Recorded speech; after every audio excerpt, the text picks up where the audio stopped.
Hey, welcome everybody out there in computer land or whatever you're watching on your phone or your computer. That's it, computer land. This is the Pen Parentis Literary Salon, so you are in the right place.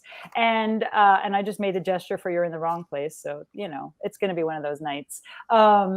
This is the November Pen Parentis Literary Salon. The subject is the haves and have-nots. And I'm MM DeVoe. I am the founder of Pen Parentis and a writer and a mom. And then this over here is Christina Chiu right here. She's my partner and she's the curator of the Salon series. And while we are waiting for a few seconds for people to gather, it would be really cool if you would drop your name and where you're from in the comments so that we can make sure that that part's working and so that we can tell who's watching, because we know that you're watching. We just don't know who you are. We can hear you on the comments, or not hear you, but we can read your comments. During the production, we can see what you're saying and we can chat with you. So if you want to say hi, we will say hi right back. While we're waiting, I also want to thank Dawn, Susanna, Hardy, Virginia, Brianna, and Jane for your financial support. We super appreciate it. It is very, very kind of you to add an extra tax-deductible donation when you were getting your tickets tonight. So yay. I can tell you that Pen Parentis is a 501c3 nonprofit, and our mission is to help writers stay on creative track after they have a family. So all the writers that you see tonight do have kids, although you may be surprised because you may have a stereotype for what a parent writer is, but you will find out that they are pretty amazing and they write a vast diversity of creative things. Christina, let's talk to you. Hi. Oh, look at these people. Do you see these people? Las Vegas, Ontario, Florida, fancy people. Hi, you guys. Look, Hardy. Hardy's already thanking us, and we haven't even started. We've done nothing but babble. Oh, we love this. Okay. Christina. Hello, everyone.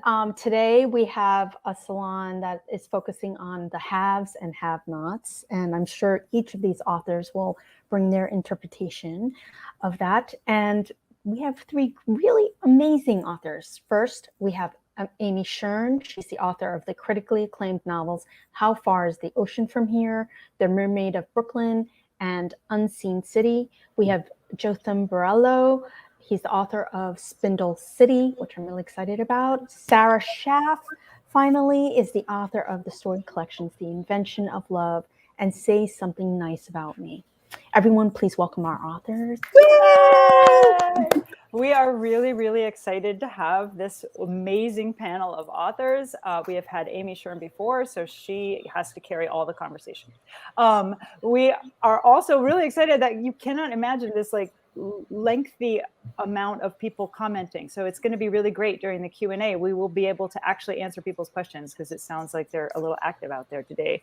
Awesome. So what I do want to tell you, though, is that before we get started with the readings and the Q&A that you're used to, today is a special day because we are presenting our Pen Parentis Fellow today. The Pen Parentis Writing Fellowship for New Parents is an annual merit-based award that Pen Parentis presents to a writer who has a child under 10. This winner receives a check for $1,000, as well as publication in Dreamers Creative Writing, which is a Canadian magazine that publishes the winning story both online and in their lovely full-color print magazine. We also offer that person a year of title membership, which includes our famous accountability meetups. We also cover your registration for AWP and offer a full year of mentorship. And of course, you get to do this reading. You get to meet and mingle with writers of the caliber of our guests tonight, Amy Shearn, Jotham Burello, and Sara Schaff. That is its own reward. The winner is chosen from blind submissions based only on the talent shown in the writing piece. This year, the winner's circle for 2021 are third place winner, Laura Henneman, whose story Half-Life will be published in Dreamers magazine in January 2022. Second place went to Melissa Bowers, whose story Hive Mind is due to come out in a longer format, and we will tell you when and where as soon as we are allowed. And now it is my absolute pleasure to present to you our newest writing fellow, Kelle Schillaci Clarke. I messed that up. Kelle. No, you had it. No, you got it right. right. I got it right. You did perfect.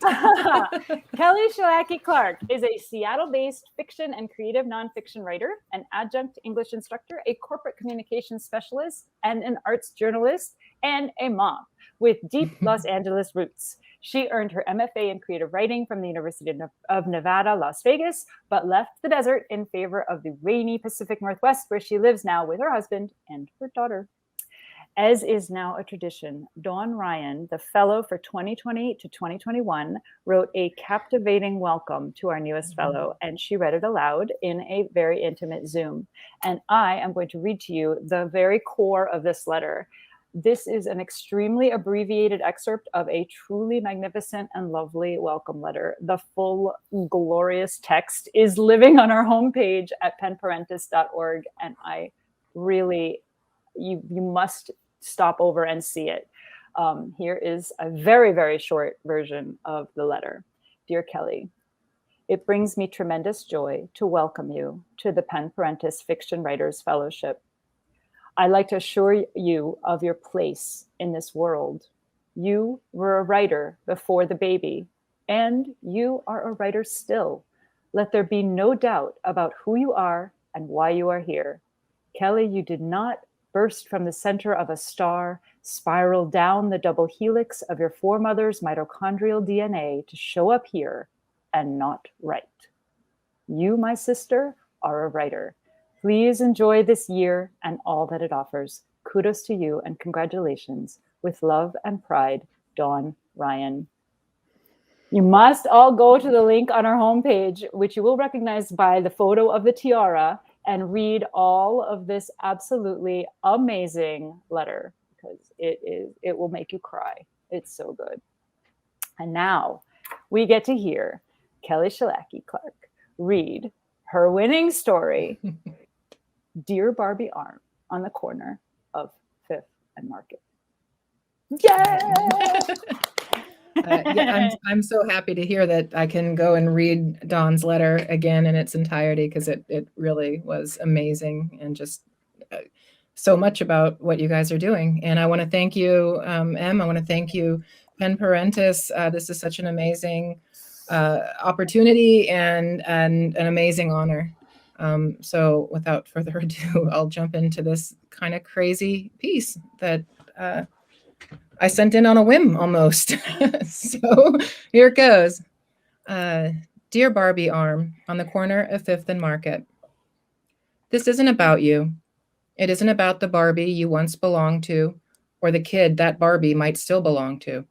It isn't about my own kids' Barbies, their tiny hands and feet chewed into sausage by the dog, or the windows to my kids' school, propped widely open despite the cold, or the angry music screaming through my earbuds as I stomp off anxiety while the kids inside learn math and reading and how not to touch one another, how to scrub their red hands raw, how to adapt. This isn't about those kids. It's about my kid, but you're easier to talk to. If it weren't for germs, I'd pick you up and make you into art, align you in the gutter beside a smashed mask and fast food wrappers, bend you into impossible anatomical angles, snap close-ups, make artsy references to dead women everywhere, because there are so many. You're just an arm, a small, broken part of a much bigger problem. But this isn't about trash or the patriarchy or how many re-microwaved cups of coffee and calls to my mother 4 states away it takes to get me through the day. It's not about the way your elbow joints are frozen in place, limiting your mobility even on a good attached day, or how, when Ariel gave away her voice, she gave away everything. It's not about the bedtime conversation we had last night when my daughter said, Charlie has a real gun at home that he's going to show me. Because the good news is that she told me about that gun. This isn't about guns at all. Or the positions she leaves Barbies in on the staircase, the tippy-toed girl doll pinned beneath anatomically incorrect Ken, his face so close to hers, he's probably whispering something gruesome in her ear. It's not about poor little Skipper, hung upside down from the dream house chandelier by a shoestring she'd pulled out of my Doc Martens, boots I once trekked through Europe in, through ancient ruins, bus terminals, and dinner halls. Rooftop parties, street protest, silent art museum wings. This isn't about my shoes, their laces, or even poor Skipper, who is only plastic, felt, and synthetic hair. I'm curious how you ended up here, how we all do. I don't mean meaning of life crap which we addressed when she was 5 and declared from beneath a public bathroom stall, there must be more to life than this. Or even that sliding doors concept of parallel lives, one in which I took the train and never married him, never had her, never taught her how to slurp raw oysters from their shells while searching open water for mermaids, orcas, and the Loch Ness Monster. Could she even swim this far? Because in our version, the monster is always a girl. What I'm asking is, who left you here? And why does my heart ache over your abandonment? Exactly what kind of trigger are you? You're even shaped like one, minus the gun, a comma without a sentence. You make me think there's something I'm missing, something I'm longing for so deeply that I've forgotten it completely. What am I missing? There's something I'm missing, but it isn't you. Thank you. Yay! I could hear that story over and over and over again. Me too. So Kelle, we would like to present you with this beautiful certificate of merit. Here you go. Whoosh. Yay, magic!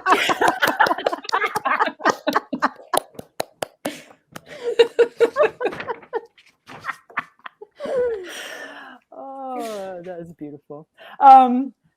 I wanted to also give a shout out to some previous fellows who have done amazing things this week. Jennifer Fliss has a story out in Hippocampus, just came out. Jessica Kersey Hines has an article in today's Lit Hub that you all must read. Elizabeth Pagel Hogan has a book out on Leonardo da Vinci. Frank Haberle this past month just finally published his debut novel, which is called Shufflers. Meg Pillow has just gotten a column in Catapult. So I'm sure that our other fellows are also doing equally brilliantly, but these are just the ones that we happened to know about. So please make sure that, after your year that you stay in touch with us, and we will continue to love you as we do now. Kelle, thank you very much for coming on our show. Thank you, Kelle. We will see you at AWP because we will be sponsoring your registration there. And more later. Thanks, everyone. And now on to the rest of the show. Are we ready? Wonderful. So our first reader tonight is Amy Shearn. She's the author, as I said before, of the novels How Far is the Ocean from Here, The Mermaid of Brooklyn, and Unseen City, which was awarded the 2021 Independent Publisher Book Awards Gold Medal in Literary Fiction. She's a senior editor at Medium, where she works on publications Human Parts and Creators Hub, and her writing has appeared in the New York Times, Slate, Real Simple, and many other literary publications. She's received a Promise Award grant from the Sustainable Arts Foundation and has participated with her children in family-friendly residencies at Space, on Ryder Farm, and the Unruly Retreat. Amy lives in Brooklyn with her 12-year-old daughter and her 10-year-old son. Everyone, please welcome Amy Shearn. Yay! Oh, thank you, Christina. That's so nice. And thanks to Pen Parentis for having me here. You guys are the best. Can't really imagine being a writer parent in this world without Pen Parentis. So thanks for existing. And I'm so glad to be here. And hi, Dad, in the chat. Okay. So I'm going to read from my most recent book, Unseen City. All you need to know is that this is a pair of adult siblings in New York City talking about real estate, as everyone in New York City does. Okay. Ready? Everyone ready? Ready. Okay. It's a brother named James and a sister named Meg. So what's all this about your apartment? It's like every conversation in New York City. Okay. Oh, right. I'm getting kicked out. My annoying neighbor told me first, then my landlady sent me an email. An email. She's selling. Sorry. The co-op board is trying to root out all the wicked renters and subletters. Meg was suddenly near tears. The apartment had become part of her, an exoskeleton that followed her mushy, defenseless body, that allowed her mushy, defenseless body to survive. This was an unfamiliar pain, dull, sometimes ignorable, crawling through her belly like indigestion. She didn't want to cry, focused her eyes out the window instead, studying the community garden across the street that had until recently been an empty lot fertile with broken glass, rat nests, drug dealers. Scabrous roses rattled against the garden's fence, having survived the first frost and now looking for more ways to show their strength. Maybe growing in the rocky urban soil had given them superpowers, and maybe any moment they would reach out and bend the bars and scurry down the street, their roots agile as spider legs, leaving a trail of dirt in their wake. But James was waiting for an answer. He had said something, was waiting. She could tell by the way he was looking at her, by the taut quality of air between them. Sorry, what? He sighed. I'm saying, he said in a slightly louder voice, as if talking to a lost tourist, I can help you. We'll figure it out. Eugene has a client whose wife is this super awesome real estate agent. She actually specializes in affordable rentals. She's like idealistic or something. And anyway, if you need first and last month's rent for a place or somewhere to stay, Eugene and I can help. Warmth settled in Meg's chest, surging with love for the boy she'd spent so many years torturing. Thanks, Jamie. I'm sure it'll be fine, but that's nice. James sipped his coffee. And Mom and Dad would be overjoyed to have you move back in, he added, raising an eyebrow. The warmth bottomed out. Meg scowled. You're an asshole, you know that? How humiliating would that be? The spinster daughter living at home, caring for her elderly parents like an emotionally stunted Jane Eyre without even hope of a Mr. Rochester in a humid, rent-controlled 2.5 apartment? There, after all, was the fear, the ultimate fear of the woman alone, that she wouldn't be able to hack it, that the world would consider itself proven right, that she had needed a husband after all, for the financial stability, if nothing else. There she was, like the desiccated post-prime roses in the alley garden, slamming her once pretty head against a once welcome fence. But this was also silly. She was probably just hungry, because where on earth was her breakfast? The cafe had never been so crowded before. Here came all the people flooding in, taking over everything that had once been hers. She hated everyone who walked in the door, accusing each one of being the well-to-do buyer about to snatch her apartment, her life, away from her, resenting the confidence that came with having enough money to not think about money. That's it. Yay! She's fine. Amy. Thanks for listening. That apartment is pretty glorious. She's a great apartment. It makes a big difference. Yeah, Rent that control. actually is one of the conversations we always have in New York. I know. Yeah. So can you tell us a little bit about your book and how you came to write it? Like what spurred you on? Yeah. Well, this book took a really long time to write.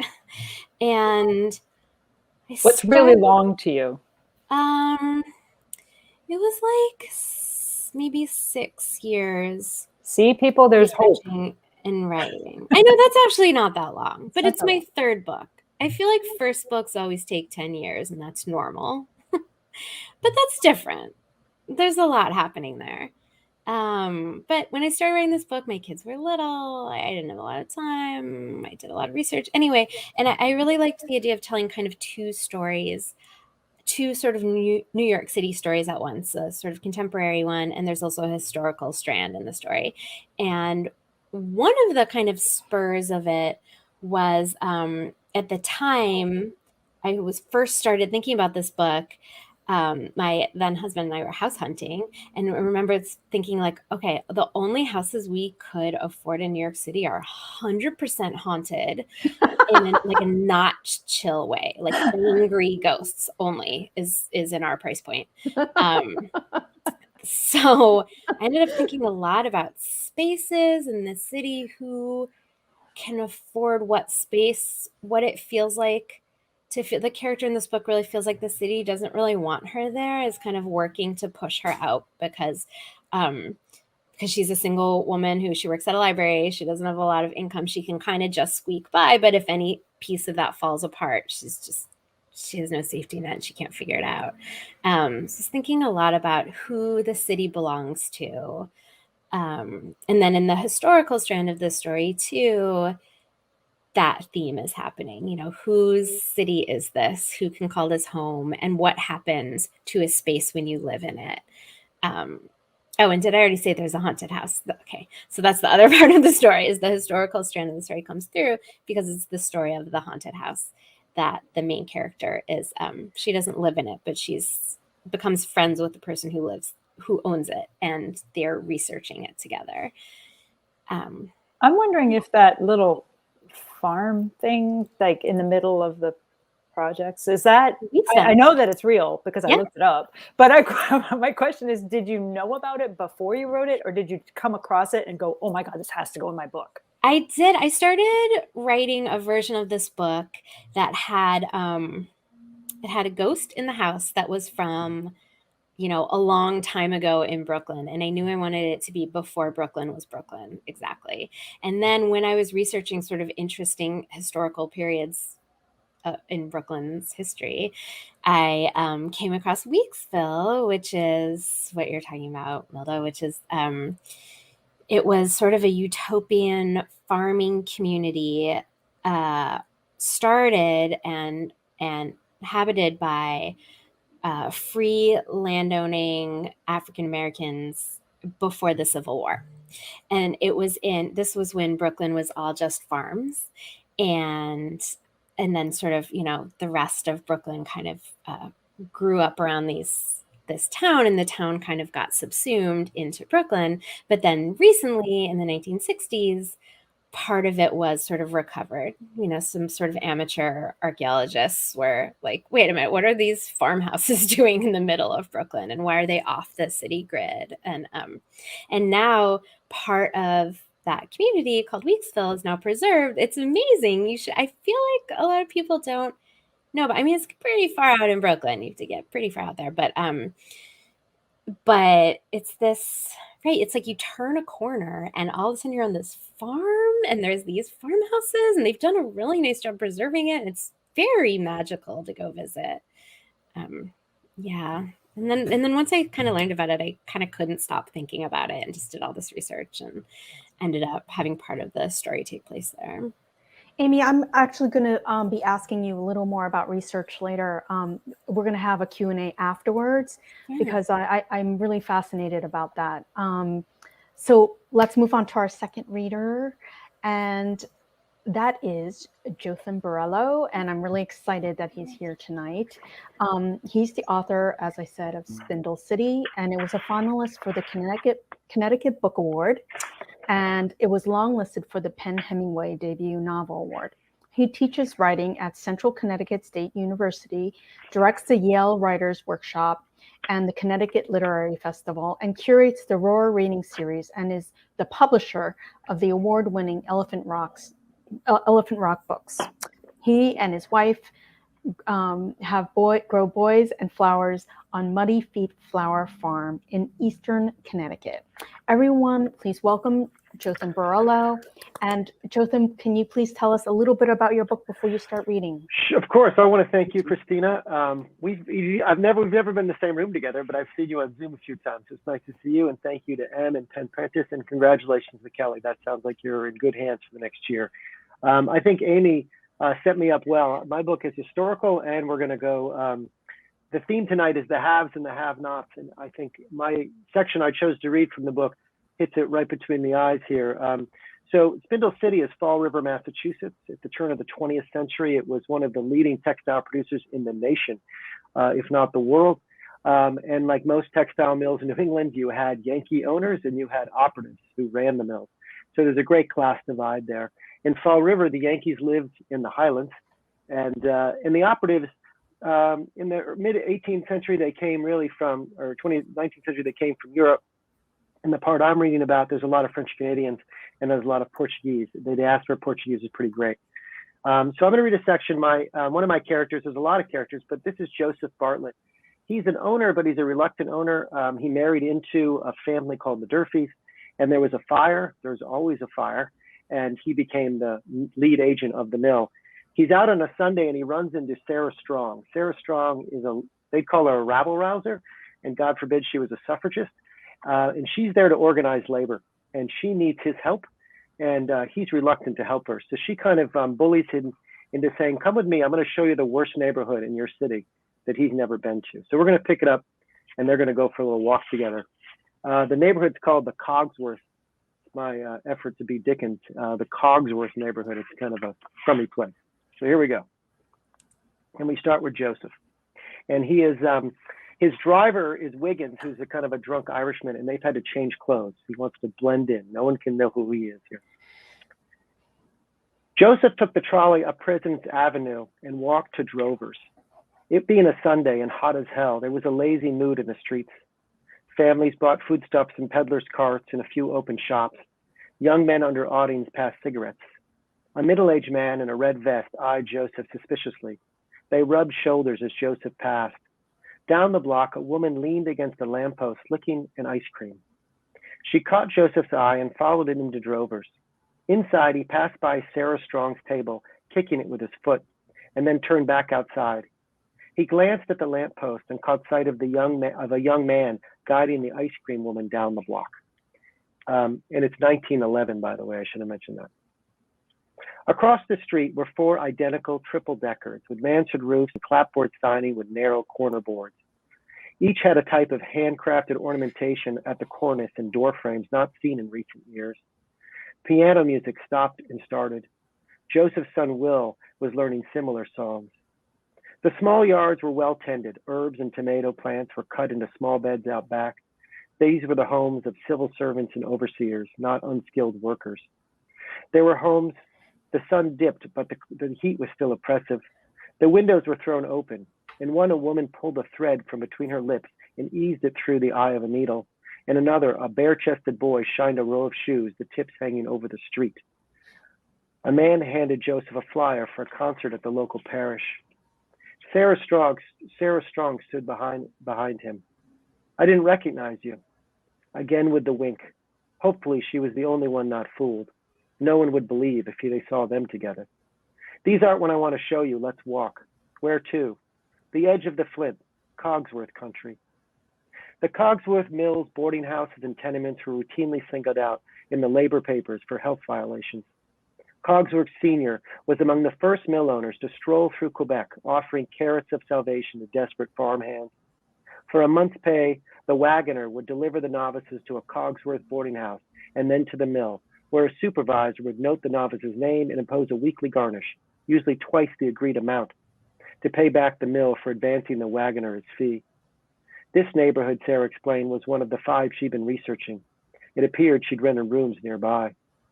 Among the unhappiest of the unhappy, Joseph said, your mission won't prove much of a tussle. The mostly Irish police force, whose fathers and mothers told in the mills a generation before, rarely come to these streets. They wait till the noise of rebellion swells to their triple-decker apartments in Corky Row. I know all this, Joseph said.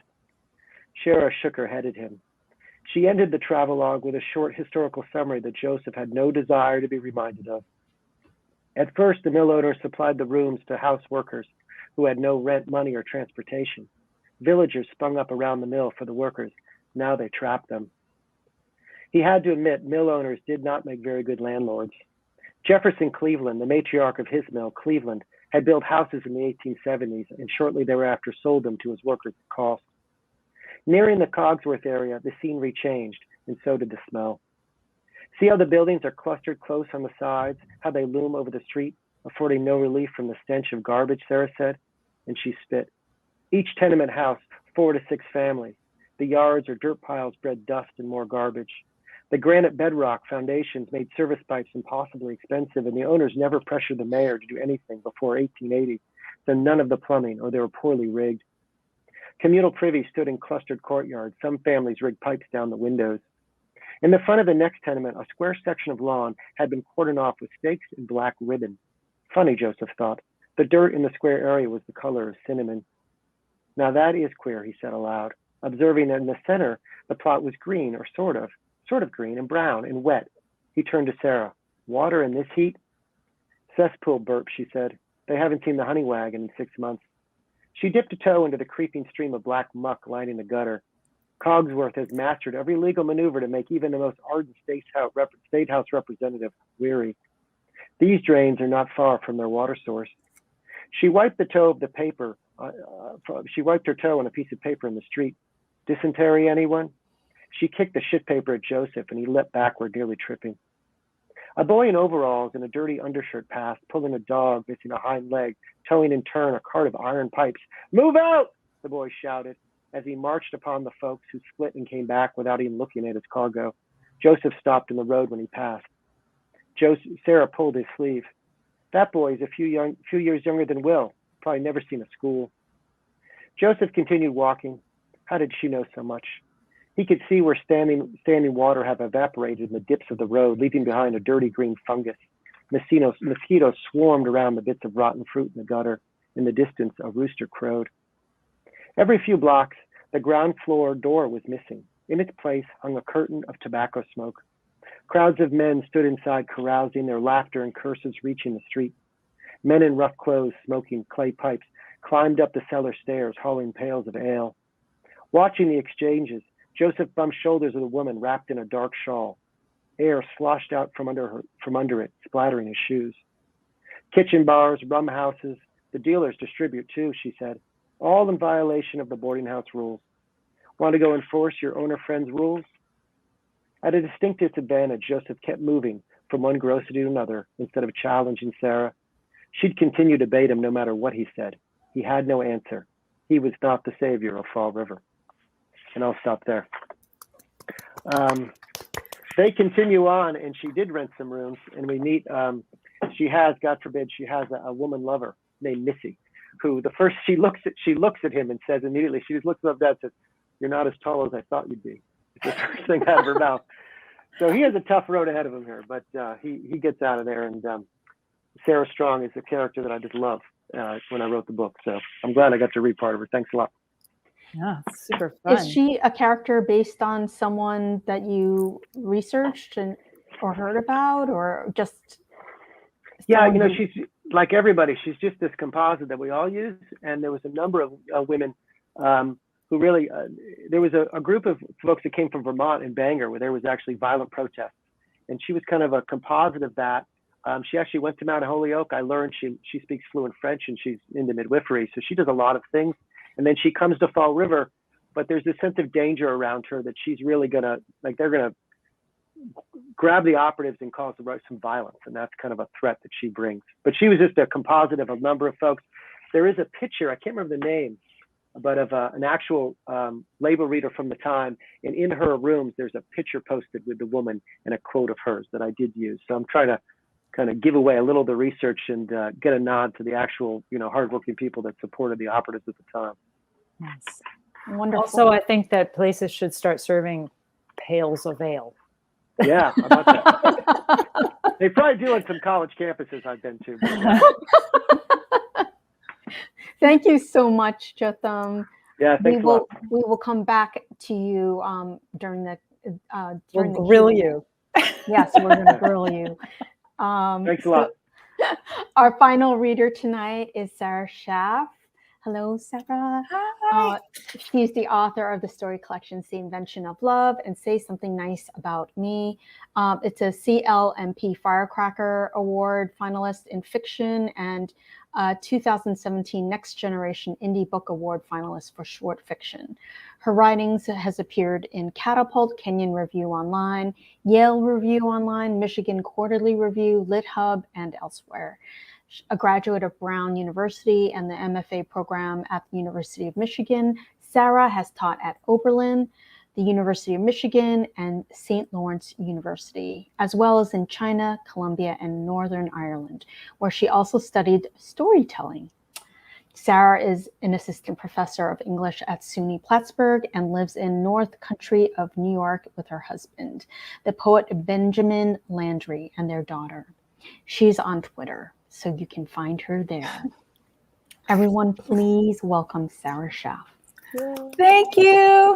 Thanks so much, Christina. Thank you so much for having me. Milda, thank you so much for hosting these and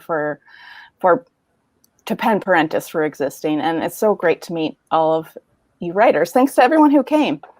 I am going to read from my first book, actually, my first collection of stories, Say Something Nice About Me, because there's a story in here that I never got to read when it came out. And for me, it spoke to me of the themes that we're talking about tonight.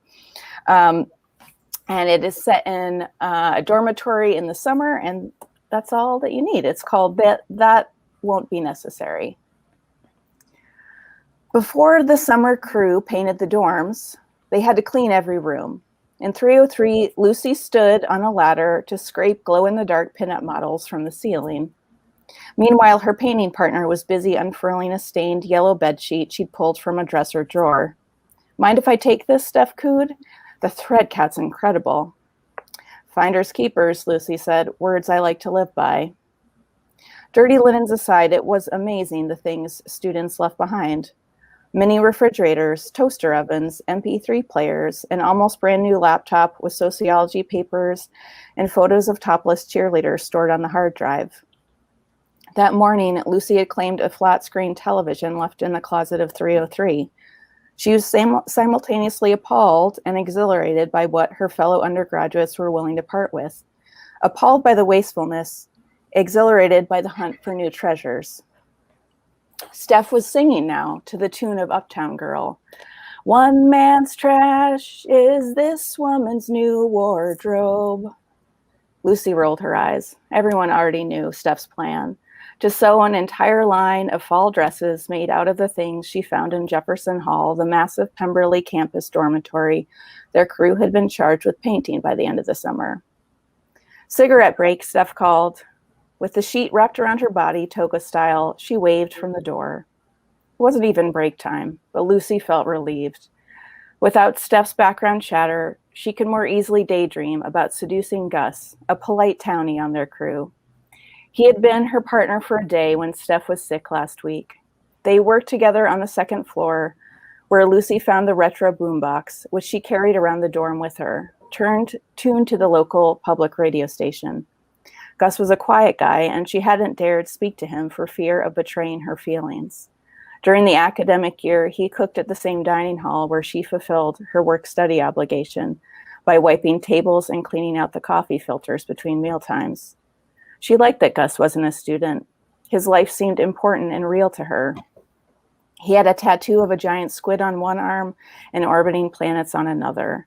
She believed that Gus was nothing like Patrick, the brawny and crass lacrosse player she'd had sex with months before on his narrow dormitory bed, elevated from the ground by concrete blocks, so that she wouldn't finish her first year of college a virgin.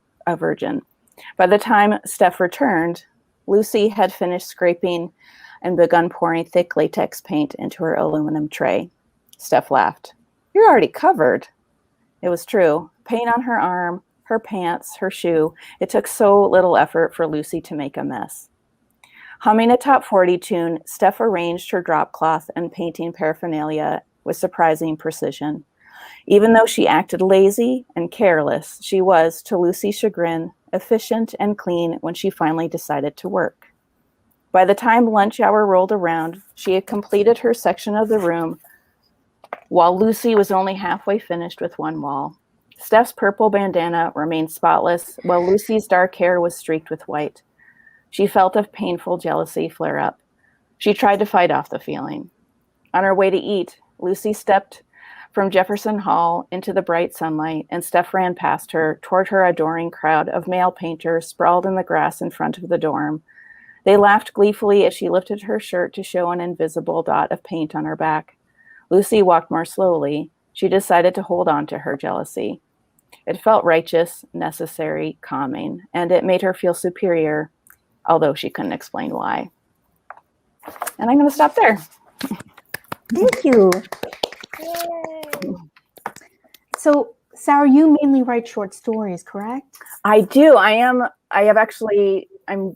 working on a novel now, so and I finished a draft. But yes, I feel like I am a short story writer. You know how people always wonder, like, how do authors decide whether or not they have a short story or they have a novel? Mm-hmm. How do you get a sense of that? Can you let them know?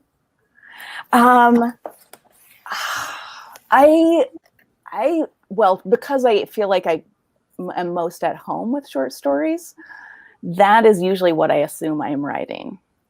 The novel that I just finished a draft of, I kept trying to make it a story originally. And I'm embarrassed to say how many years ago that started. It was a very long time ago. But it just it didn't work. So I feel like sometimes when you know you're hitting a wall with where the thing wants to go. I mean, for me, the short story shape, the arc takes shape pretty quickly when I'm writing it. And the fact that it really wasn't, the story I wanted to tell wasn't fitting into that narrative arc. That's what kind of let me know it needed to meander a little bit more. And for me, the short story has these wonderful limitations, a structure that something fits into. Yeah, it just kind of needed to breathe, huh? Yeah. Wonderful. So Amy and Jotham, you both also are novelists, and you have this historical aspect of your work. And how did you decide to actually make that your focus? Amy, how'd you do that?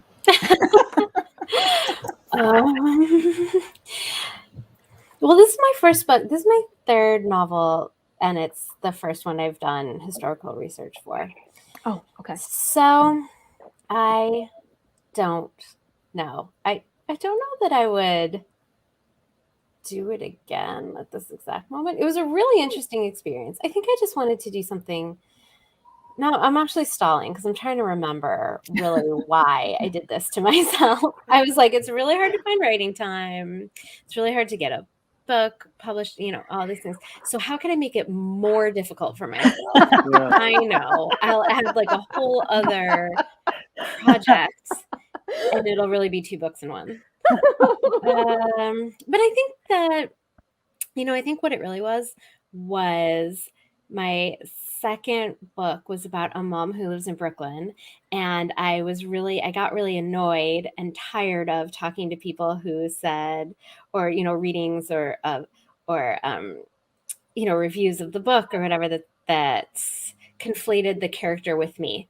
And I was like, God, that's such a reductive reading. How come this always happens? So women, fiction writers, every character we write is us. What? We have no imagination. I'm going to write something totally different. I'm going to get totally outside of my life, do this research, really enter another consciousness, really push myself as a novelist. I wrote about this single woman. Now I'm divorced. I'm the age of my character. I'm like, okay, now I look a lot like her again. Okay, but this is a chicken and egg thing. Yeah. Next book is about a lottery winner. Exactly, right. Just in case. Pulitzer Prize winning Nobel. Right. Exactly. Just in case I really am like a prophet, maybe. I should be really careful what I write. But I don't know. But part of it, I really was just trying to challenge myself as a writer, do something totally different. And then once I got this idea in my head of, well, how much like texture would that give a book to have a whole other storyline? Then I got really obsessed, as maybe Jotham, I don't know if you can relate. Once you start digging into the research, you're like, wait, I want to know more and more and more. And you just, it becomes like a little bit of like an addiction. I don't know. You just want to know more. In my case, first of all, I have my other book that's in the drawer that'll never be published. That's my graduate thesis. Yeah, there you go. And then mine's more of a personal connection. My mother's from Fall River, Massachusetts, at one point, my aunt was 92 in the early aughts, and I finally sat her Fanny down at her retirement community, and we recorded all these interviews about her time as a young girl. She was born in 1908, and if anyone's ever been to Cape Cod, raise your hand. You've driven right through Fall River, really fast on 95, and you just can't. You look at this city, you come over the Braga Bridge, you're like, what is this place? And it's these hulking granite buildings, and I've always been fascinated by it, and I've always gone to my grandmother's house. So I just started to research it, and I think at some point I knew there was a book there that I wanted to, of course, create my own characters in and exaggerate it. But the other thing is about the research. I think I'd spent a lot of time in the basement of the Historical Society, where there's a lot of Lizzie Borden stuff in Fall River, Massachusetts. And at some point, I remember it was Anthony Minghella who wrote or directed the English Patient. And I remember he said something. I remember reading about how he wrote the screenplay, and he said, I'd read Ondaatje's book a long time. And then I went to write the screenplay, and I took all my research, but I didn't bring the source material. And I think for me, with an historical novel, they got to a point where, or as John McPhee says, I saw myself coming around the other side in the research. Like, I'd seen enough. And then I was pretty confident I could then go pull it off. I knew what kind of, the ale and the king, whatever beer they drank, all that kind of stuff. But I wasn't so concerned about that. I just had to be confident in the voice. And it was difficult. I'm working on a new book that's contemporary and not like this at all. And it's much more freed. I think there's a certain amount of, there are no people looking over your shoulder, like from Fall River, like, hey, you got it wrong. And another thing I think about in historical fiction, if I go to Piccadilly Circus and I come out of the Tube in London, for instance, I got to see neon, right? That's what it is. But if I go down a street and I go down an alley and then there's this pub I want to create, then I can be imaginative. There's a point where there's a divide between what it was in Fall River, what I want to be. So like the Cogsworth neighborhood, it was the worst of everything I'd read, and I put it in one place to sort of exaggerate it. And I knew I wanted to make it up that way. So there's a mix of that. Sometimes I like when I'm confused about it, like I can't put my finger and say, this is real and this is not real anymore. I kind of forgot, but that was kind of my process. But it took a while. Everyone's talking about time, and Sarah's talking about time with her book. It took me a long time to figure that out. And just revision's the key for me. It's all about revising. I don't put any pressure on myself, just writing all this kind of spots. I don't know what the beginning and end is, because I know when I revise it all, it's all going to get redone. But that's the way I work with my kids and all the other business we do, right? Wow, that's awesome. Let's quick go through and find out about your kids, just how old they are, and like how long have you been writing with kids of this size and how many? Just real quick. Sarah? My daughter, just one, she's 9. So yeah, it's been since then. I was actually pregnant with her when I went to my first and only writing residency. Oh, wow. So, and I had terrible morning sickness. So Did my you have one, 1,000 people telling you why this was a terrible choice to do? well, it was so early on. I wasn't even telling anyone. I was just really sick. So I was like, pretending that you were hungover. Yeah, everyone's like, "Why she's not drinking?" And yet she's so unfriendly. And she's, So that was like my last moment of freedom, and I was like, "Oh my God, I have to do this." So,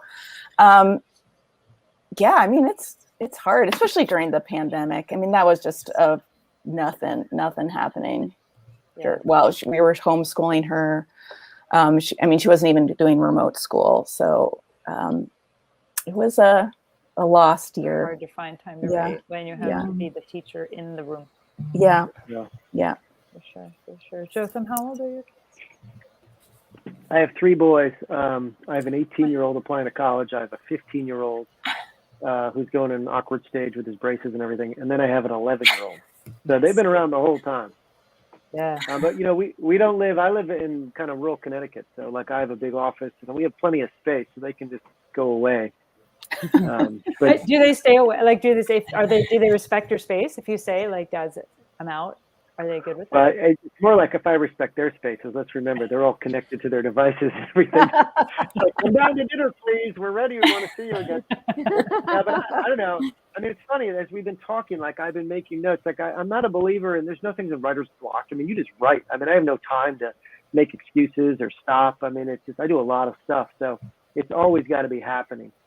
My new trick is I'm in the car when I commute to campus every day, and I found my voice record. So I'll talk to myself and the characters. I'm listening to books on tape. I just finished Harlem Shuffle, and like I'll pause Colin Whitehead, and I'll say, "Oh, okay," and I'll say something, and then it's a process, and I just transcribe what I wrote, and it just kind of, again, my process is building pages of material so that I can print it out, put it on the kitchen table, and say, "What do I have?"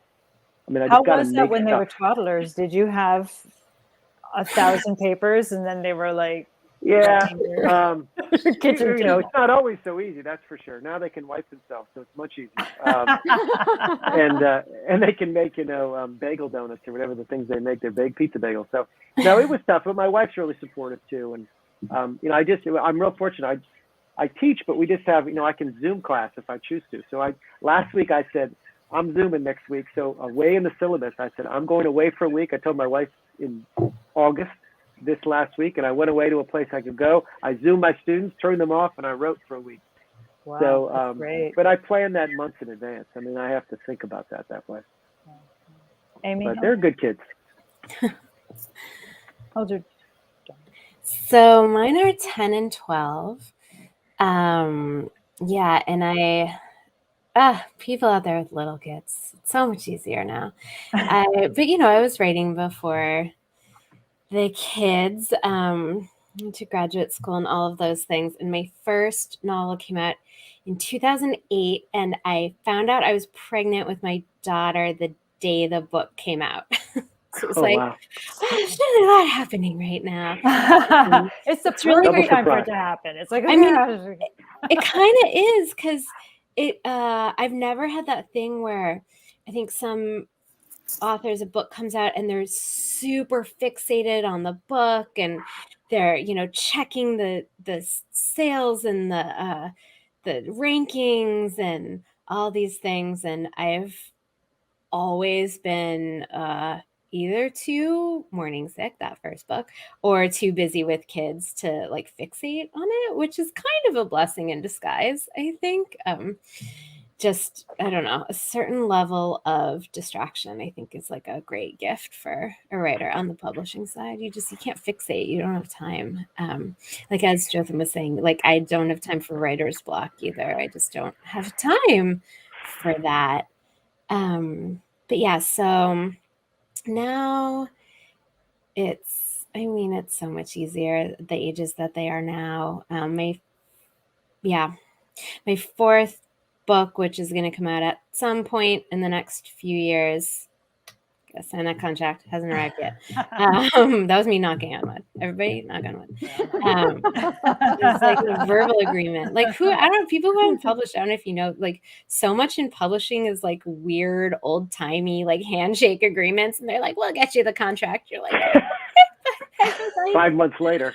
Yeah, exactly. It's just a different metabolism. But that book was actually mostly written during when I was pre-pandemic on my lunch breaks at my job that I had then, because I was like, oh wow, I have a lunch break every day. I was home with little kids for a long time. This is way easier when you have a job and you have a lunch break. You have an hour every day. It's like a writing retreat. You work with what you got. Yeah, you bet. Sarah, do you have any secret weird writing notes of how you got your writing done? I feel like it has to change every few years. So my main note is just be adaptable, because when I wrote my first book after grad school, before I had a child, and a lot of it at work, or after work. I would, when I still had energy to do things in the evenings. The next book I was working on the stories,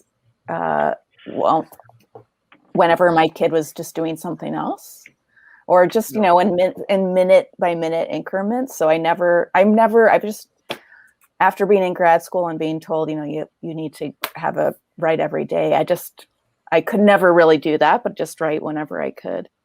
And then, to get a draft done of the novel, what I did was I just Jotham, like kind of like what you were saying, like I had to plan. I was like, I need to, after this year of a lost year, I need to really make time to get this done. Otherwise it's never. So for my birthday, I told my husband I want a weekend in Burlington to go to a B&B and write. And then our kid's babysitter got vaccinated, or she had been a babysitter before the pandemic, and she is in high school, and she's like, I just got my vaccine. I was like, oh, great, we are scheduling some hours this summer. And so she would come for like July and August. She came about 8 hours a week, which is not a lot, but I got a lot done. I got a draft of the novel done in that time. So well done. Yeah, thanks. Let's get back to the theme. Let's get back to haves and have-nots. I wanted to ask, so delicately. So here we are, super white. And how do you confront the theme? Like, okay, so you're a have because. So, and you know, when you're writing a character that's not you, what is it that you do to make sure that it's authentic, to make sure that it's like good, to make sure that it is not going to harm anybody, that it's not going to be, you know, condescending or wrong or stupid? What do you do? How do you deal with that? Especially since many of you have written, I know Amy, yours, you've got lots of various characters. Yeah, I can say I was, writing this book, Unseen City, there's some non-white characters, and I went in feeling, of course, this was like also like a different era because it was 1,000 years ago, but I went in thinking, well, any fiction writer can write any character they want, as long as all of these characters are made up, even my white characters who look like me. And if I just treat them with compassion and empathy, sort of the radical empathy that it takes to write any fictional character, and I try to understand them from the inside out, then I think I'm good. I got to a point about halfway through writing the book where I thought, no, that's not okay. And maybe this is not even a book that I publish. But I kind of kept working on it anyway, just to see, because I thought, well, even if this book doesn't get published, this is a really good exercise for me as a writer. I'm really, it's a hard exercise as a writer that is important to do. And I just really thought about, I mean, the way you think about any character, really trying to enter their world, think about, you know, how they would experience the world in a different way maybe than you did. I did a lot of reading from things written by people in the community that I was writing about, especially like journals and letters and things like that, sort of like the kind of unvarnished, like real way that people talk to themselves and each other. I had some kind of sensitivity readers at various steps along the way. But I think really like the key is to ask interrogate your own motivations and ask yourself, you know, why am I writing this character? Does this character have to be this way? Do I have the right to tell this story? Is this character important in the book, or did I just throw them in for some reason? And like, who am I to be writing this? I just feel like you have to ask yourself some really hard questions and be really, really honest about it with yourself. And I mean, in the end, I don't know if I did a good job of writing these characters or not. I mean, I know it's extra fraught when you're writing about race, and it's something that I think about a lot whenever I'm writing. You know, I had a character in one of my previous books that has like clinical depression and is suicidal, which is something that I have never experienced. And I was really, really nervous about getting that right too. It was another time when I thought, oh my God, this is not mine to write. I'm going to get this wrong. People are going to hate me for doing this. But it's like, anytime you're writing fiction, you're like really trying to dive to, I feel like, an experience that's different than your own. And I don't know, you take some risks. Like maybe, I don't know if it succeeded. I hope it did. I liked your word compassion. I think that that's a beautiful Mhm. word to use for your characters. What about you, Jotham? How about when you were writing the four-sided Well, in town? this book, I think I have a number of characters, and one of them is a Portuguese character named João, and João is, he has his own story to tell, and I think part of it in a book of Fall River, if I didn't have a Portuguese character, there'd be a problem. And I hope there's a great Portuguese novelist who will write a book about Fall River's diaspora of Portuguese, the laborers and what the town has become. But I did exactly what Amy's saying. I mean, I read authentic, letters, and there's a number behind the chair behind me is a box of junk. And one of them is just letters of Portuguese fishermen from New Bedford and all these things that you find. And I said earlier, like the John McFay thing, as soon as I felt myself, like I could see myself reading the research around the other side, okay, I feel like I have a handle of this. But it was something, it took a long time. And I think the women in the book, another thing, suffragists from 1911, I don't know many of them.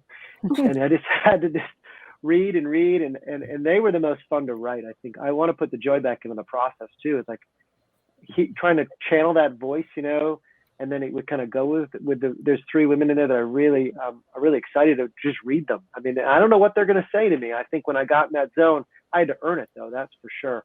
And then as Amy's saying, people read the book and they cut. There's a scene, I'm right near the end of the process, and there was a scene with Joseph and Sarah Strong, and it goes really south badly. And someone's like, it's not authentic to what he's really about, and you're not doing a service to Sarah. And I'm months away from turning the book in, and I just cut the whole thing. Wow. And I was like, okay, I hear you. And I do appreciate the sensitivity. It wasn't about that. It wasn't authentic to him at that point. What do we need? And what I had to do is I had to go back to looking at him up and down and looking at Sarah. And that's when I discovered that she spoke French. I discovered that she had delivered babies up in Bangor. And she grew as a character, result of that. And then the chapter, it ends totally different, of course. And it changes the tenor of the book right in the middle of the book. So I think those outside readers are really key, but kind of listening to what they're saying. I think if it's authentic to the character, then I have a problem. The research I thought was spot on. It's my execution of it through them, because it's their experience on the page. I really think that all art communicates something. It's not my job to determine what that's going to be. And when you have a trade book that's going everywhere, I really don't. People are going to have different responses. Sure. And I'm sensitive to them, some of them. I think there's, the really tough praise and then the really critical praise. I kind of just think what's in the middle of a reader's experience. Have you had any experience with this, Sarah, in your stories? Yeah, well, throughout all of my work, that I'm obsessed with financial insecurity and inequality and class systems, and sometimes that involves race, and sometimes it doesn't. And a lot of it's rooted in just my own experience. So I can't say that I grew up poor, since there are people in my life that, my grandparents on my mother's side, they were very comfortable, but we were very financially insecure when I was little. And I had that kind of insecurity lodged in me when I was little. And also living in rural upstate New York. So I grew up outside of Ithaca, and now I live in northern New York.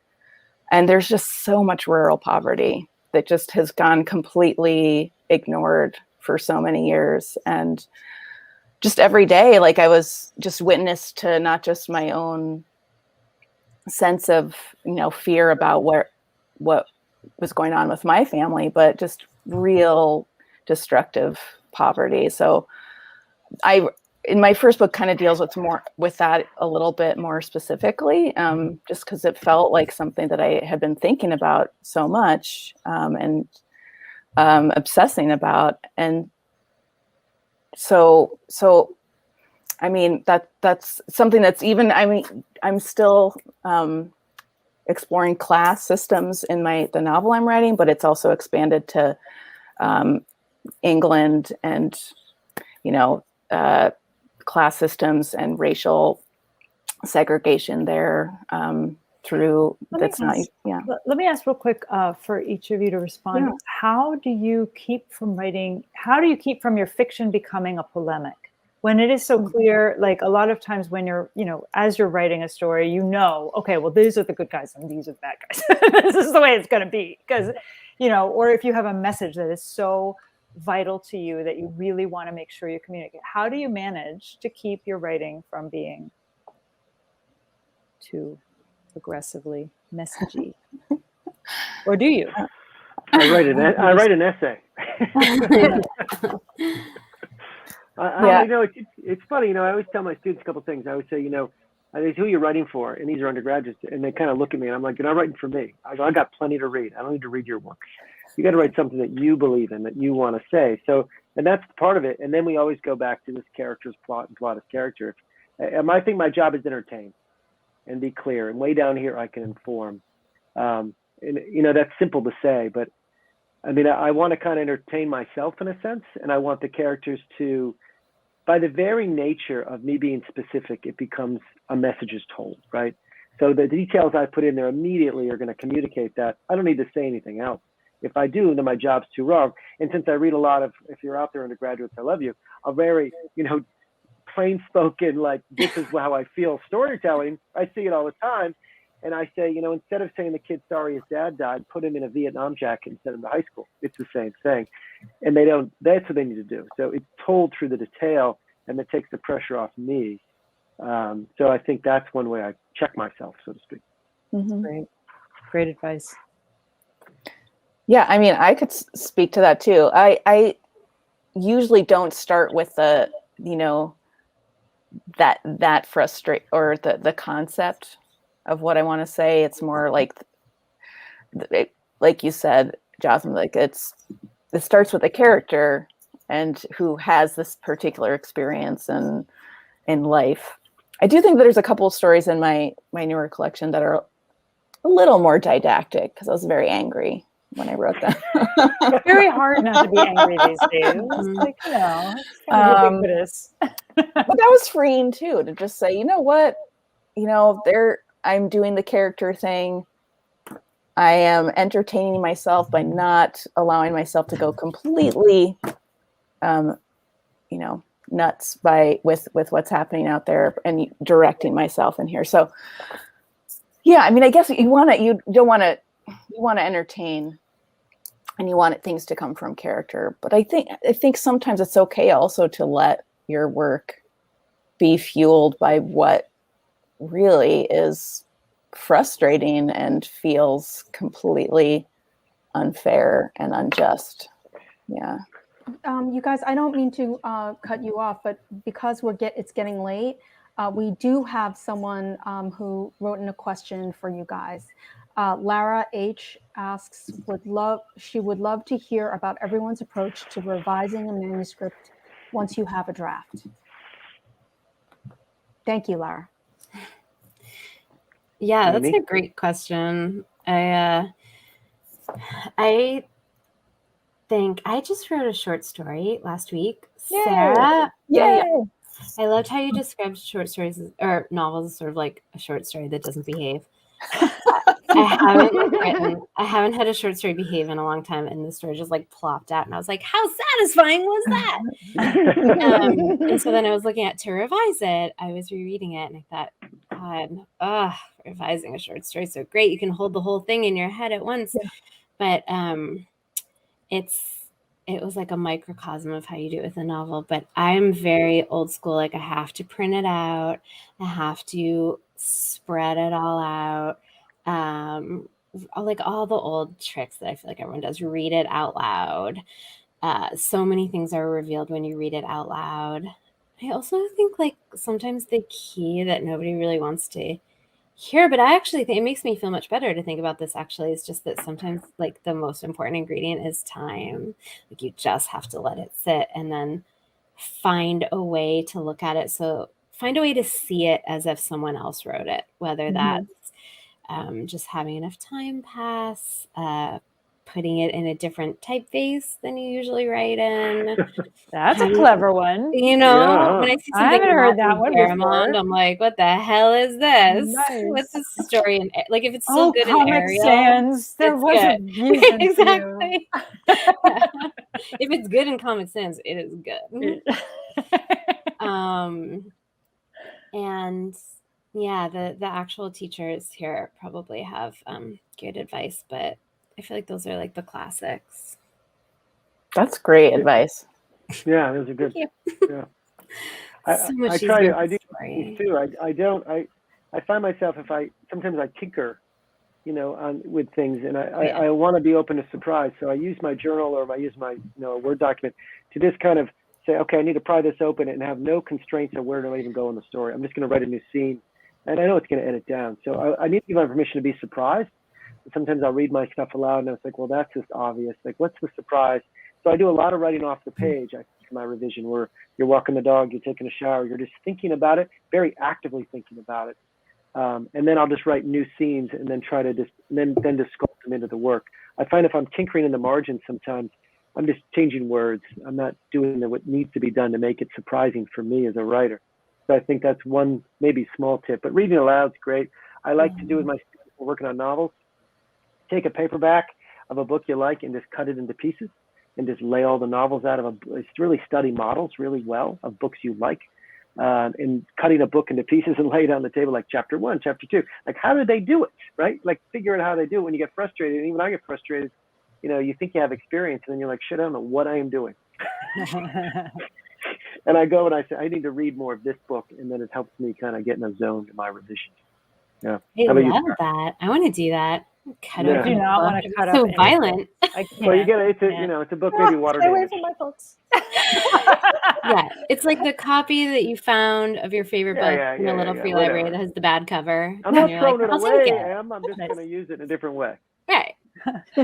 You have another. Sarah, do you have any last words? I have another question. So I think I used to do all the things, Amy, that you were saying, and I think those worked so well for me. I think what I've collapsed all of my revision though into the writing process, which is not necessarily helpful to people. I mean, at least for short stories, I tend to like really revise it as I go. So now by the time, and because I feel comfortable with the short story format, at a certain point when I'm writing, I know what the end is going to be. And then when I get to the end, it's mostly done. I mean, I know, so I'll let it sit still, and then I'll go back and read it over. So, but I don't do huge revisions with the stories anymore, because I feel like I've been doing it all along the way. But with the novel draft, I feel like I have to reinvent that. So I printed it out again. Yeah. And now I'm having my husband read it. It's taking him forever. But he is, Abusive husband. Yeah. That's trap. yeah. He's a professor too, so he's also grading. But yeah, so that I'm hoping that like just having someone else see it will be helpful, because I'm like, I don't know what to do. Send it out to an agent that you don't want to get. The minute that it is out, you're going to be like, oh my God, if only I had changed this. Like, I cannot believe that I sent it looking like that. And like all these things are going to pop out. But we have two people that are asking the same question. They want to know if you've written any nonfiction or memoir. Do you have any advice for nonfiction writers? I don't know. I have written, I write a lot of essays, which I don't know. I mean, I don't think I'd ever written an essay. Oh, you know what?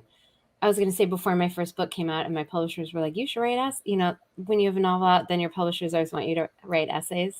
Yeah, what's that And you're about? like, I don't write essays. I don't know what you're talking about. I write novels. Like, hi, I'm a novelist. Please write me an essay. And you're like, what?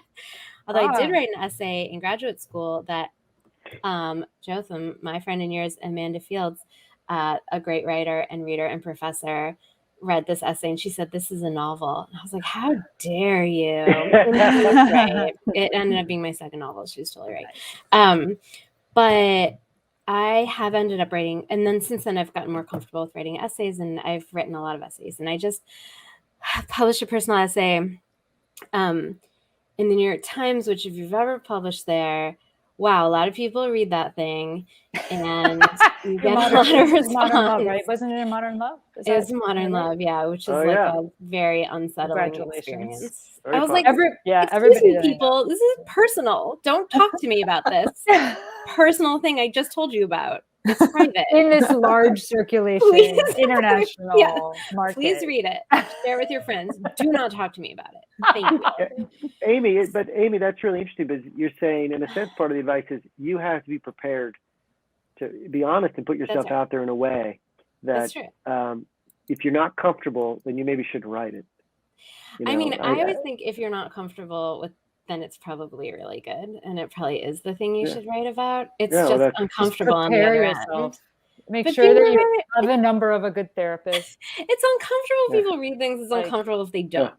You're just going to be uncomfortable. It's just, if you were like a normal person, then you wouldn't have to write. And I guess you could be comfortable, but at this point, we're all past that. I don't know if I really have advice, though, except that when I was working on this Modern Love with Dan Jones, who's the editor of that column, he said something that I was like, right, I have to remember this if I continue to write personal essays, which is, he said, we write about our lives. You have this little chapter of something that happened, and it becomes a story.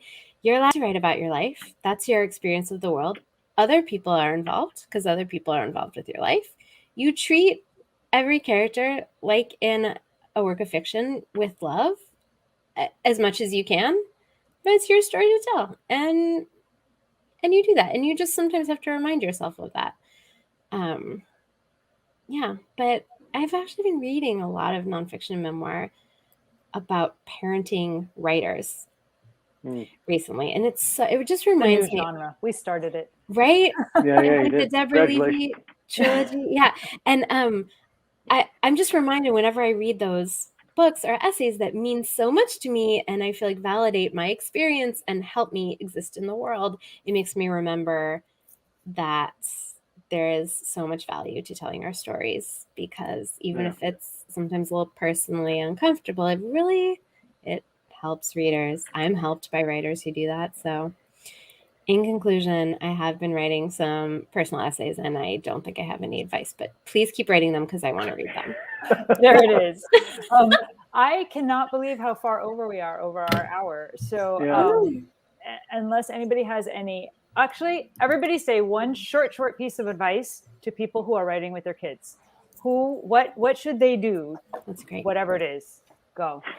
Get cable. Okay. Awesome. I love it there. That's awesome. I would say find a way to prioritize some time for your writing, even if it is just the 15 minutes. I mean, you will get that work done, but it's cool also for your kids to see you doing something that you love. My daughter loves to write her own stories now on her computer, and I'm not allowed to bother her while she's doing it. I think that's amazing. It works for the mom. It works for the kids. Yes. Yeah. I just think when I have 3 boys, and it's part of our community and the culture of the family. Like, it's not that they have to write, but I take them to events occasionally. They're bored, but they understand. I throw the Connecticut Literary Festival. They were there for 9 hours, and I know part of it. And then my son wrote these. He's 11. He wrote these linked poems in this little space we have, and then he read them at dinner on Sunday night. So I just exposing them to a community is really important in our family, and it's been effective. And then they understand what I do, and I think that's and I understand what they do sometimes. That's great. Amy, got a last word? Yeah, I think that that community bit is so important, which is something that Pen Parentis is so great for. But I don't know. I think that you can, whether you're a writer or not, when you have children, especially small children, it just is like life-saving and brain-saving to have a community and have other people who get what you're trying to do, who can support you, who know what you're going through. And like, I feel like connecting with other parent writers just helps you really stay sane. And also just remembering that like everything passes. Like when you're in the craziest kid stage, like it passes. It Oh, will. yeah. This too shall pass. Well, Christina Chiu and I would like to thank you all for coming. It was Thank you amazing. so much. Everybody Thank in the you. audience, I want to thank you guys for coming. And anybody who's watching this on the replay, I am telling you from the past, we are so happy that you are watching in the future. Wow, that's good. I want anybody to know that we do have Title membership, which is a subscription in which you get to do accountability groups. You can find everything you need at penparentis.org. We would love to have you if you are a writer who is a parent at any level. And other than that, congratulations again to Kelle Clarke for winning our fellowship. Yay! And make sure you visit our website and see the rest of that amazing essay by Dawn. And that's it. We will see you guys all next week or next month on the second Tuesday of the month. It'll be December, and we will have 4. Do we have 4 in December? No, 3. Wow. 3 fabulous writers, authors who are parents who you will be amazed by. They will be amazing. All right, go away, go eat your dinners. We are so happy that you watched us. Thank you for spending your time with us. Thank you. Thank you, Thank you, everyone. everyone.